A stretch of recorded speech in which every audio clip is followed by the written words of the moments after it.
Je suis Maude et tu écoutes l'épisode 55, un épisode replay qui t'explique comment désamorcer les crises et les colères du soir de ton enfant.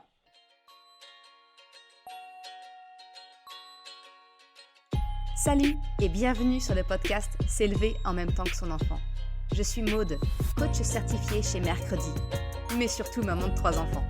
Sur ce podcast, je t'aide à conjuguer la bienveillance avec la réalité de ton quotidien de maman.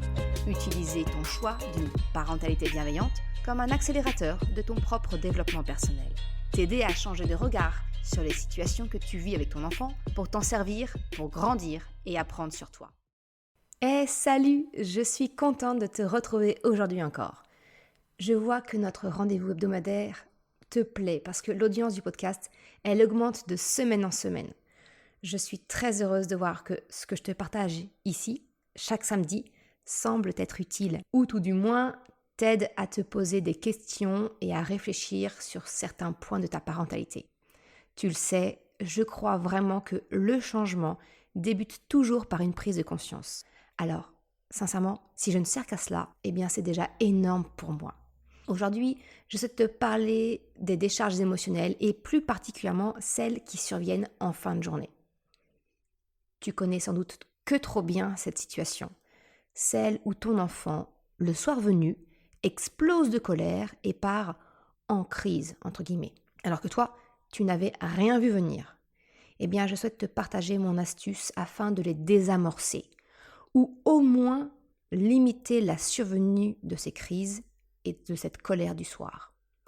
Parce qu'il faut bien l'avouer, c'est franchement déstabilisant de rentrer après une journée bien chargée et où on est content de retrouver sa famille, de se prendre un retour de flamme, une colère fulgurante quand ton enfant explose pour une broutille. Que ce soit parce que tu lui as refusé un dessin animé, tu lui as refusé de grignoter en rentrant, ou alors qu'il n'a pas réussi à faire son puzzle, ou même quelquefois un simple regard de travers de la part de son frère ou de sa sœur. Bref, tu comprends que des choses qui passent habituellement sans souci, mais qui semblent déclencher ce soir, chez ton enfant, la 3e guerre mondiale. Le hic, c'est que tu as toi-même ta journée dans les jambes, avec son lot de bonnes et de mauvaises surprises qui ont entamé ton capital patience et empathie. Très souvent, la colère de ton enfant trouve en toi son miroir et elle te contamine. Et on se retrouve ainsi à exploser à notre tour et la soirée tranquille en famille qu'on s'était imaginée, elle s'éloigne comme un doux rêve. Ça te parle ? Et si je te disais qu'il existe un moyen d'éviter cette escalade infernale, de limiter la fréquence de ces crises de colère de fin de journée, ou tout du moins d'en limiter le nombre et l'intensité, un peu comme si tu parvenais à mettre un couvercle sur une grenade dégoupillée pour en étouffer le souffle et donc les répercussions. Ça t'intéresse ? Parce que c'est exactement le sujet de l'épisode d'aujourd'hui. Alors pourquoi est-ce que c'est important de savoir désamorcer les crises et les colères du soir ? Et pourquoi surtout, ton enfant se met-il si facilement en colère le soir ? En fait, moi, je vois 3 raisons à cela et qui en plus peuvent s'accumuler entre elles. La première chose, c'est finalement prendre en compte les besoins de ton enfant. Si tu me suis, tu m'as déjà peut-être entendu parler de la pyramide de Maslow. En fait, c'est pourquoi est-ce que les colères sont plus fréquentes et intenses l'après-midi ou en fin de journée. Peut-être comme moi, as-tu remarqué que les matins semblent se dérouler plus facilement. En fait, le matin, quand ton enfant a eu une bonne nuit, tous ses réservoirs physiques, entre guillemets, ils sont remplis pour la journée. Il est reposé, il a mangé. Il ne faut pas sous-estimer l'importance du sommeil dans le comportement de ton enfant. Toi-même, tu le sais, si tu as une petite nuit, tu es probablement plus irritable que les autres jours. De la même façon, peut-être fais-tu partie des personnes qui, comme moi, sont sensibles à l'hypoglycémie. Franchement, je te déconseille de m'approcher si j'ai mal dormi ou si on approche de l'heure d'un repas. Je suis alors plus proche de l'ours malfamé que de la maman bienveillante que tu peux imaginer. Sans parler de moi, je souhaite en fait attirer ton attention sur les besoins essentiels de ton enfant en passant en revue ses besoins au scan du hasard. Alors le hasard, c'est un acronyme dont je te parle dans mon guide La boussole des émotions. Il est assez facile à retenir pour te permettre de vérifier les besoins primordiaux de ton enfant. Le H, c'est pour l'hydratation. Est-ce que ton enfant a soif? On sous-estime souvent cette sensation de soif, mais effectivement, ça peut générer des colères juste parce qu'en fait, ton enfant, il a soif. Donc ça, c'est le premier point à vérifier. Le deuxième, du mot hasard, c'est le A. Le A de alimentation. Et donc, c'est les fameuses crises d'hypoglycémie que je t'encourage à garder en tête. Le S, pour le sommeil. Est-ce que ton enfant est suffisamment reposé? Le A, de nouveau, pour les activités physiques. Est-ce que ton enfant s'est dépensé physiquement aujourd'hui pour libérer son énergie? Le R, de relations sociales. Est-ce qu'il s'est disputé avec un ami, un frère ou une sœur? Est-ce qu'il s'est fait gronder? Voilà. Quel est son niveau de relation sociale? Et la dernière lettre, le D de découverte. Alors c'est un petit peu plus subtil, mais en fait, c'est est-ce que ton enfant a un besoin croissant d'autonomie? Est-ce qu'il y a quelque chose qu'il veut tenter par lui-même, de découvrir? Voilà. Donc encore une fois, pense à l'acronyme hasard pour vérifier si un des besoins de ton enfant serait potentiellement un peu en difficulté. Le deuxième point qui peut expliquer que ton enfant explose plus facilement l'après-midi ou en fin de journée, c'est que comme toi, ton enfant, il vit sa journée et du coup, il a entamé son capital de départ, de début de journée. La journée avançant, il n'a plus la même patience ni la même capacité à se retenir. À l'école, à la crèche, là où il est gardé en fait, et même si c'est avec toi, ton enfant, il s'adapte à son environnement, à ce qui est attendu de lui. Une certaine retenue dans ses réactions, pour ne pas bousculer les copains, pour accepter de prêter, pour écouter les consignes, pour laisser passer l'enfant devant lui au toboggan, les petites disputes entre les enfants, etc. Ton enfant, il n'est pas seul sur Terre, et donc il est amené à s'adapter à ce qui compose son environnement. Tout cela grignote son capital de patience pour la journée. Il encaisse, il s'adapte, et le compteur tourne. Plus la journée avance, plus cela lui sera difficile, selon la vitesse avec laquelle son capital est grignoté. Et s'il arrive à 0, ou qu'il rentre même dans le négatif, c'est là que ta journée commence à partir en cacahuète. À cela s'ajoute un troisième facteur, un facteur supplémentaire, lorsqu'il te retrouve. C'est la notion de figure d'attachement. Tu en as peut-être déjà entendu parler. J'aime bien l'exemple pris par le docteur Anne Reynaud, qui en parle très bien dans ses livres, La sécurité émotionnelle de l'enfant, et son deuxième, le dernier, Enfant sécurisé, enfant heureux. Elle utilise la métaphore du porte-avions. L'enfant est un avion qui apprend à voler. Et pour apprendre à voler de plus en plus loin, le porte-avions doit toujours être dans les parages pour sécuriser l'avion en vol. Tu le comprends, le porte-avions, c'est le parent. C'est l'endroit où pourra se poser l'avion, se recharger, se remplir, se réparer. Ça signifie que être une figure d'attachement pour ton enfant, c'est être sa source de sécurité. Alors, si cela est positif dans la vie, il faut bien l'avouer, c'est pas toujours facile à vivre tous les jours. Parce qu'en fait, ça signifie et explique le fait que ton enfant soit le plus difficile avec toi en ta présence. Quand il est avec des amis, en classe, chez ses grands-parents, des cousins, bref, à l'extérieur, tout se passe relativement facilement. Mais quand c'est le retour à la maison, ton enfant explose d'un rien et te semble peut-être même difficile. En tant que parent, on peut même avoir le sentiment que notre enfant nous fait payer nos moments d'absence. Or, c'est bien souvent une conséquence du fait d'être la figure d'attachement de notre enfant. Et ça a un côté profondément ingrat, il faut bien se l'avouer. Alors, je vais te partager comment moi, je m'efforce de me rappeler, de voir la chose, pour te permettre de le vivre peut-être un peu plus facilement. Quand tu constates que ton enfant explose avec toi, rappelle-toi qu'il se permet d'être ainsi parce que tu es sa figure d'attachement.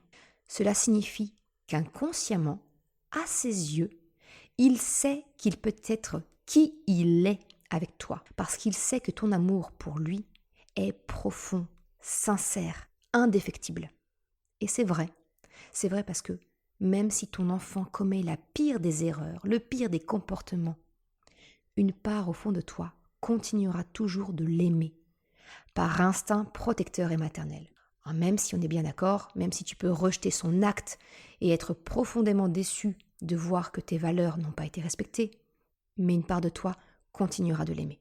Eh bien, c'est cela, être la figure d'attachement. C'est quand ton enfant se sent en sécurité totale pour se permettre d'être qui il est dans ses bons et ses moins bons côtés. Il n'a pas besoin de faire semblant d'être quelqu'un d'autre avec toi. Pour t'aider à peut-être mieux visualiser ce que signifie cette figure d'attachement, je te propose un petit parallèle pour t'aider à ce changement de regard. Quand ton enfant explose avec toi en fin de journée, parce qu'il a accumulé beaucoup de tensions et peut-être qu'il s'est beaucoup contenu dans la journée, c'est un peu comme pour toi. Par exemple, tu ne réagis pas avec ton ou ta conjointe de la même façon que tu peux le faire avec tes collègues, ton ou ta supérieure, avec des amis. Tu vas encaisser, tu vas prendre sur toi certaines remarques et tu pourras exprimer le fond de ta pensée lorsque tu te sentiras en confiance au sein de ton foyer. Même si franchement, cela peut être dur pour celles et ceux qui vivent avec toi. Parce qu'il n'est pas rare de ramener notre mauvaise humeur du travail à la maison et d'en faire pâtir ceux avec qui nous vivons et qui sont pourtant totalement étrangers à la situation qui nous a mis dans cet état.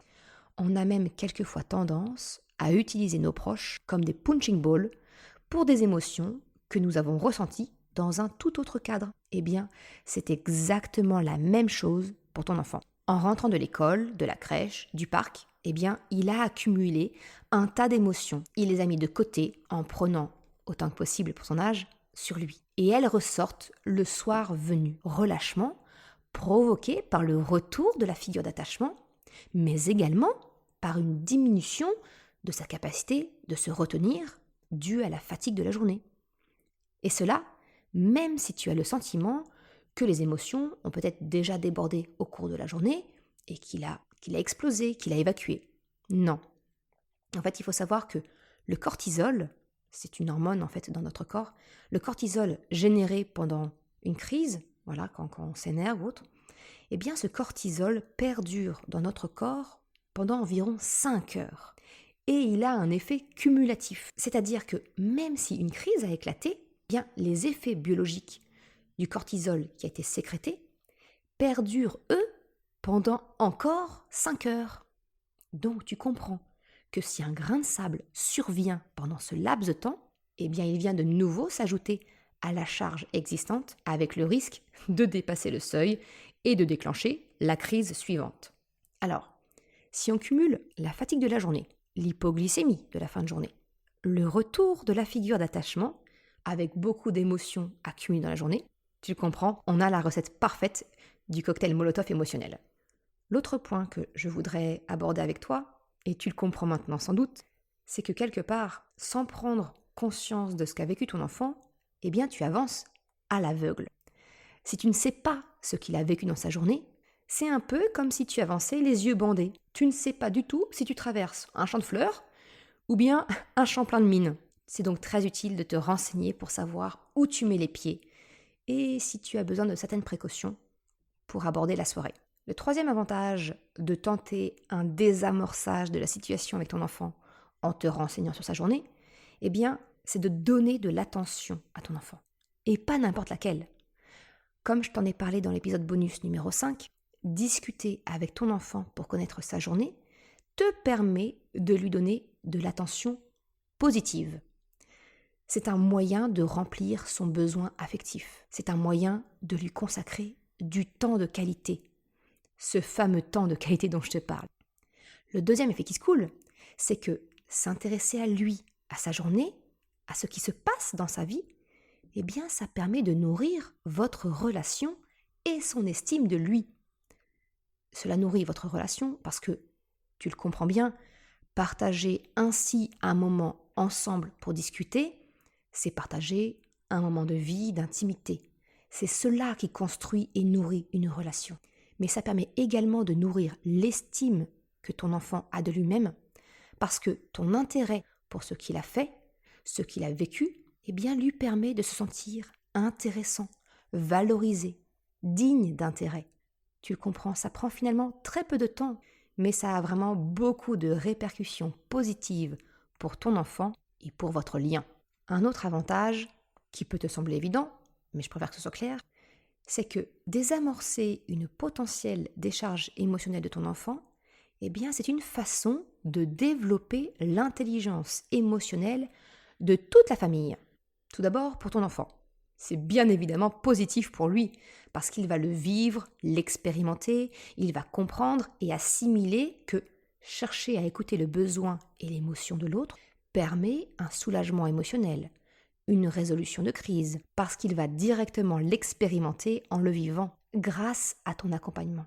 L'aider ainsi à apprendre à vivre avec ses émotions va développer son empathie et donc son intelligence émotionnelle. Mais c'est également bénéfique pour toi, parce que tu mets en pratique avec ton enfant tout ce que tu lis et ici, ce que tu écoutes comme conseil sur la parentalité et l'accompagnement des émotions. Ce n'est plus de la théorie, tu le mets en pratique, tu tentes, tu expérimentes, tu réajustes. C'est également bénéfique pour toi, parce que ton enfant, te voyant faire, eh bien, il aura sans doute tendance à le reproduire avec toi en grandissant. Je te le partagerai un peu plus tard dans l'épisode, mais maintenant, mes grands utilisent mon astuce en me retournant la question. Tu comprendras mieux très vite. On arrive bientôt à mon astuce. Encore un peu de patience. Et le dernier point, c'est que c'est également bénéfique pour tous les autres membres qui composent votre famille, grâce aux neurones miroirs, au mimétisme. Cela peut être un frère ou une sœur, ou bien ton ou ta conjointe. En te voyant ainsi déminer le terrain avec ton enfant, tu verras ton entourage appliquer les mêmes techniques entre eux, mais aussi avec toi. C'est ainsi que c'est toute la famille qui développe son intelligence émotionnelle. Et alors le dernier avantage, j'ai gardé le dernier argument pour la fin, tellement il est évident, mais en fait, éviter une crise potentielle, c'est toujours une de gagner, non? C'est toujours ça. Alors maintenant qu'on a vu que effectivement ça pouvait être utile, concrètement, comment on désamorce les crises et les colères de fin de journée? J'arrive enfin à la solution et tu vas voir, c'est vraiment très simple. Mon astuce, c'est de demander à mes enfants, en les récupérant à la crèche ou à l'école, mais ça peut être aussi lors du retour du parc, la fin d'une activité ensemble, qu'importe, eh bien c'est de poser la question, as-tu des émotions cachées dans le placard? Alors, le placard aux émotions, qu'est-ce que c'est? Si tu connais mon guide, la boussole des émotions, tu as sans doute croisé cette expression, le placard aux émotions. En fait, la boussole des émotions, c'est un guide gratuit que tu peux télécharger sur mon site. Je te mettrai le lien en description. Et dans ce guide, je te donne des outils concrets et faciles à mettre en œuvre pour accompagner ton enfant dans la découverte et l'accueil de ses émotions, mais également les tiennes. Et dedans, ce que je nomme le placard aux émotions, c'est en fait la capacité que nous avons en tant qu'être humain à prendre sur nous, à nous adapter selon les codes et usages attendus de notre environnement.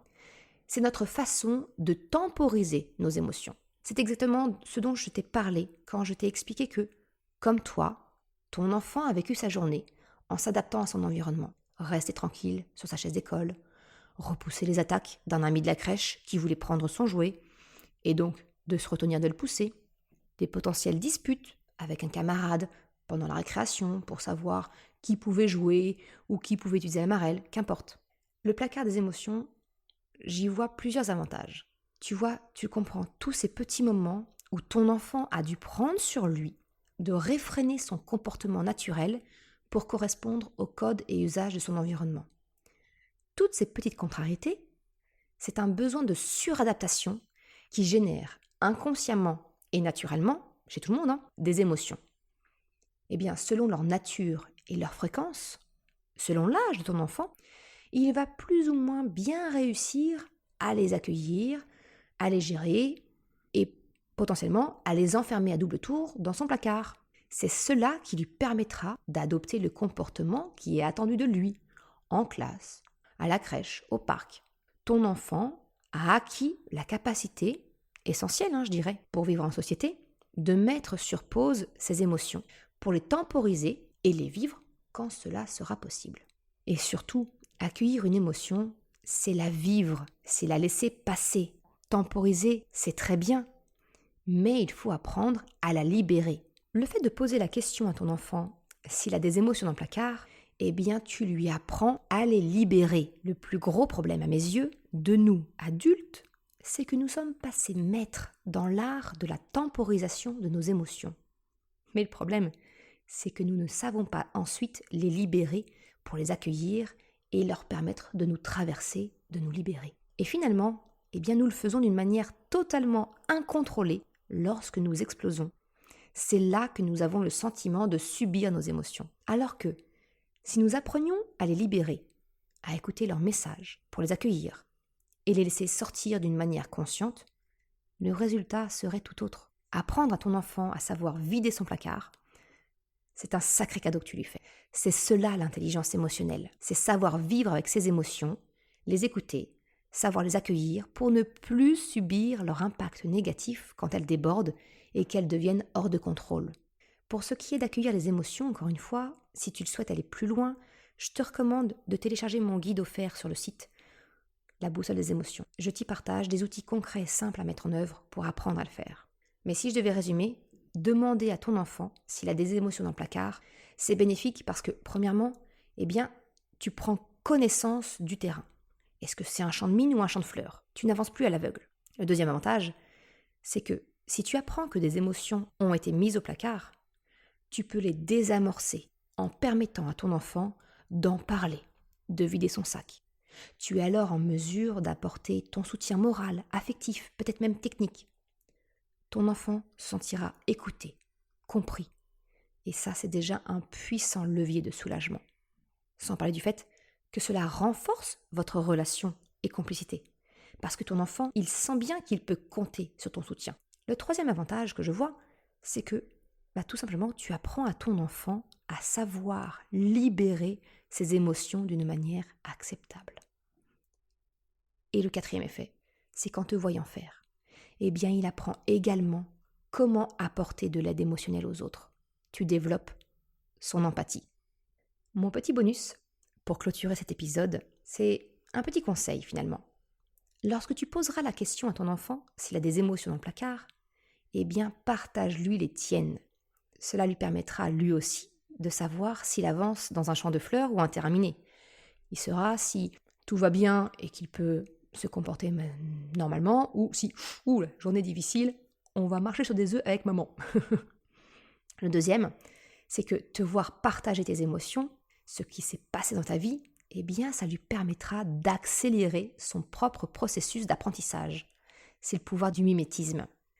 Pour te partager une tranche de vie personnelle, eh bien, le placard des émotions, il fait partie de mon rituel de retrouvailles avec mes enfants. Quand je les récupère, je leur demande comment s'est passée leur journée.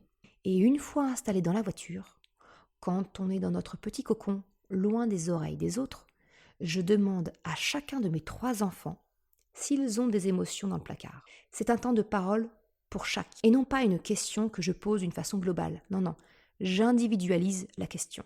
Et maintenant, c'est même devenu un automatisme chez eux de me retourner la question si je n'ai pas encore abordé mon propre état émotionnel, si je n'ai pas parlé de mon placard. Ça nous permet d'apporter de l'aide, un désamorçage, avant même que la crise n'explose. Parce que ainsi, tu fournis de l'attention, de l'écoute, qui sont les premiers pas dans l'accueil des émotions. En procédant ainsi, je peux te garantir que tu réduiras drastiquement le nombre et l'intensité des crises de colère du soir. J'espère que cela t'apportera une piste de réflexion et peut-être même une nouvelle habitude à adopter. Je te remercie d'avoir écouté cet épisode jusqu'à la fin. Tu retrouveras, comme d'habitude, une retranscription sur le site mercredi.com. Si tu as aimé cet épisode, s'il t'a été utile, je t'invite à le partager, à en parler autour de toi, ou si le cœur t'en dit, de me laisser une note 5 étoiles et un commentaire sur Apple Podcast. Cela me permet de le faire connaître et m'encourage à progresser. Un grand merci à celles et ceux qui prennent le temps de le faire. Je te souhaite une excellente journée, après-midi, soirée, quel que soit le moment où tu écoutes, et je te dis à la semaine prochaine pour un nouvel épisode. Ciao!